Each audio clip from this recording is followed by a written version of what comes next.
Welcome to Pages and Pots. After the last podcast on how the words of God animate the world, I took a deep dive into thought forms and felt inspired to create a series on this topic. A bit about my background. In 2009, I earned a PhD in social science from Chiang Mai University in Thailand, where I explored how language and power shape perceptions, specifically around organic agriculture. My research drew heavily from French philosophers who argue that language constructs reality. I published on Thai culture and linguistics, and during my time there, I met farmers who engaged deeply with nature spirits. Years later, after returning to the US and running a small farm, I began forming my own connection to elemental forces. My personal study of Kabbalah, an ongoing pursuit since I was 20, recently led me to the writings of Rudolf Steiner and the online teachings of Gigi Young, who can rightly be called a spiritual scientist. Gigi's insights are steeped in esoteric wisdom drawn from anthroposophy, theosophy, and her own guides. Her explanation of an egregore is especially clear. She says, an egregore is a very real form that takes shape on the astral plane, drawing its entire essence and light being from human thoughts. A collective egregore can emerge when a group, like a secret society, repeatedly and ritually focuses on the same ideas, forming an astral essence. In Eastern traditions, these are known as tulpas. An egregore doesn't have an eye or a soul, but it does have life energy. Negative thought patterns can create egregores that are hard to depotentiate because they draw their life force from humans. That's us. Gigi Young's explanation aligns with Rudolf Steiner, who devoted significant attention to thought forms and their role in human evolution. In GA 202, titled Hegel, Schopenhauer, Thought, Will, Steiner interprets the 19th century philosopher George Wilhelm Friedrich Hegel as recognizing that the outer world is permeated with thought. Every star, plant, and mineral is an expression of cosmic thinking in form. Though Hegel never intended his work to be esoteric, his insights echo the core of Western occult teachings, that reality itself is structured by thought.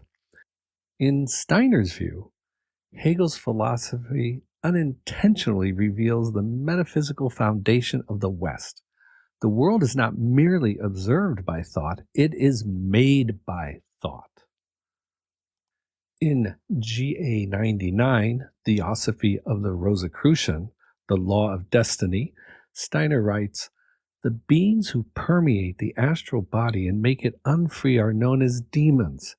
Your astral body is always interpenetrated by demons, and the beings you yourself generate through your true or false thoughts are of such a nature that they gradually grow into demons. Bad thoughts, above all those that are untruthful, generate demonical forms of the most terrible and fruitful kind. In essence, our thoughts generate reality.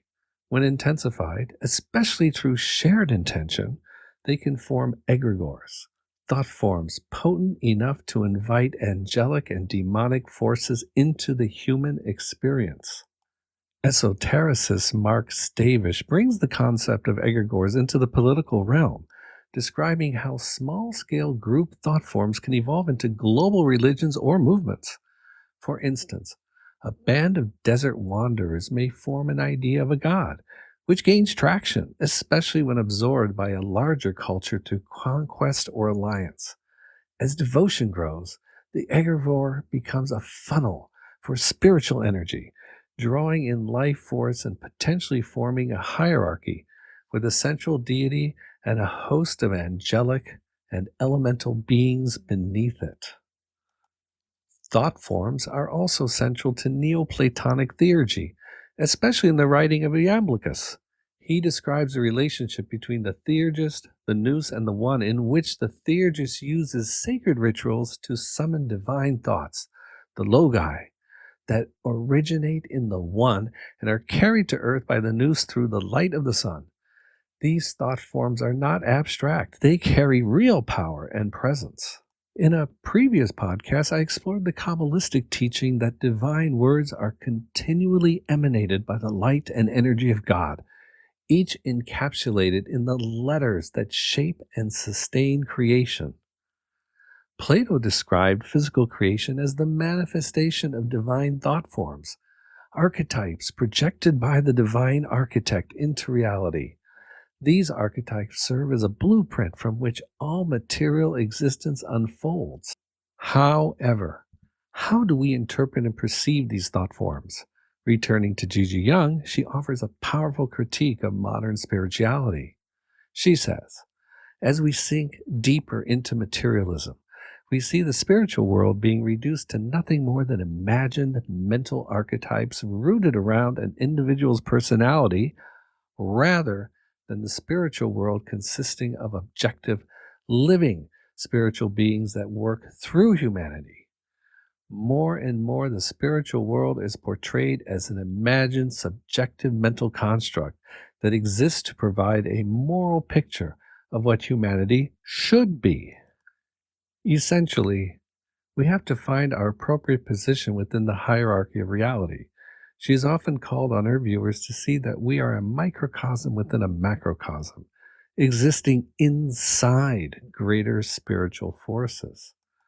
Returning to my research into the social construction of society, we find in Pierre Bourdieu the idea of habitus, linguistic structures that reflect and reproduce social power. Michel Foucault builds on this by showing how domination occurs through unequal power relations embedded in dominant discourses. Most profoundly, Ernesto Laclau argues that society can be transformed by disrupting existing discourses, thought forms in their own right, and replacing them with new ones. In the upcoming podcasts, I'll explore how our accepted ways of perceiving the world, shaped by social discourse and discursive structures, intersect with metaphysical understandings of thought forms, drawing from Rudolf Steiner, Kabbalists, Neoplatonists, and Eastern philosophies, alongside Western thinkers like Laclau, Bourdieu, Wittgenstein, and Baudrillard. I'll examine how thought shapes reality. I'll also consider how distorted or unguarded thinking may open pathways for malevolent spiritual forces to enter our increasingly materialistic world. If this sparked your curiosity or challenged how you see the world, don't forget to like, subscribe, and share, because thought forms grow stronger when we think together.